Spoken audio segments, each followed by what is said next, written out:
Acho que vai ter de esperar aqui. Mas eu preciso falar com os patriarcas para fazer meu trabalho. Perdão, mas só um mensageiro oficial pode falar com o Sr. Jefferson. Oh, tá bem, eu acho que eu entendo. Eu não posso ficar nem mais um minuto com você. Eu não posso ficar nem mais um minuto com você.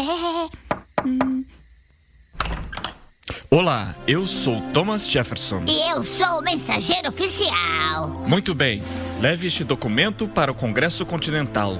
Uau, a Declaração da Independência. Alguns querem a guerra contra a Inglaterra, outros querem evitar a guerra a qualquer custo. Isso é uma bosta, né não? Talvez este documento deixe claro para todos os motivos da guerra. Boa sorte, mensageiro. Pode ir.